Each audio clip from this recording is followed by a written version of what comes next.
I think that a lot of the cities should improve on their green, like they should try to use as much as they can of green and more eco-friendly materials and ways of thinking also, because a lot of the governments, maybe they have a lot of money but they don't always think about using it in eco-friendly ways, and it could, like how it could help the future.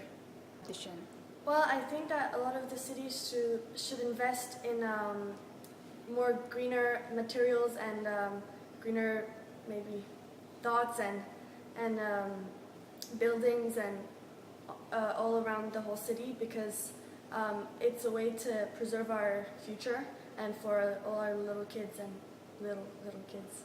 Well, we have gained a lot of teamwork because we worked a lot as a team, and I think we really researched a lot on green cities, and I think the skills we gained are really important.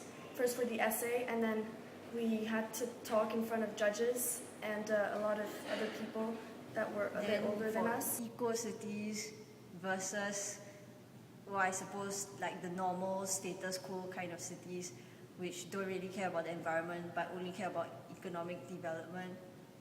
I think there's a price to pay, not only in terms of the environment but also in terms of the social needs of the people, because I think humans are psychologically wired to have green space. So, as in to need that green space. And so this competition helped me realize the importance of integrating these green spaces, not just as like separate plots of land from the rest of the built-up city, but as something that's integral to city life. Yeah. Yes, I think definitely we did. But more than just like mere enjoyment and fun, I think the exercise helped us get to know what urban planning is like. And because we are geography students and nearing the end of our JC life, because we're JC2 this year, it will kind of give us exposure to the kind of jobs that people do. And for me personally, I think it was very enriching to know about urban planning and how it works. And actually last year in our year 3, we actually did some a topic on town planning, how there were different city models. So we were able to actually use this model and modify it a little to fit Hanoi's needs.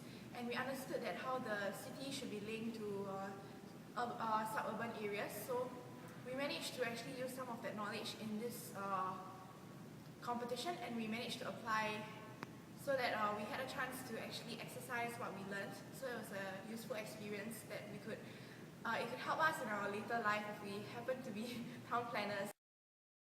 I think at this point in time we have definitely actually acknowledged the fact that climate change is becoming a very important part of our lives, and we have to actually work towards the goal of being green in whatever we do. So definitely town planning to be green, we have to think this way. If not, we won't be sustainable, and neither will the town won't be sustainable, and everything will just fail in the future. So we want it to be long term for the residents to be able to enjoy their lives for generations to come.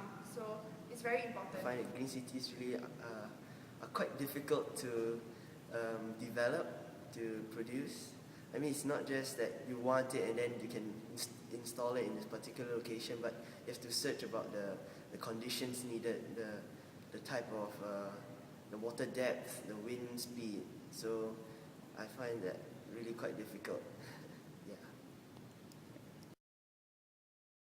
My dream green city would be some place that's sustainable on its own, completely sustainable in terms of food, agriculture, and all of these processes would be by green users only. And this place would making being green a fun thing to do for the residents there, the people there, and tourists who come.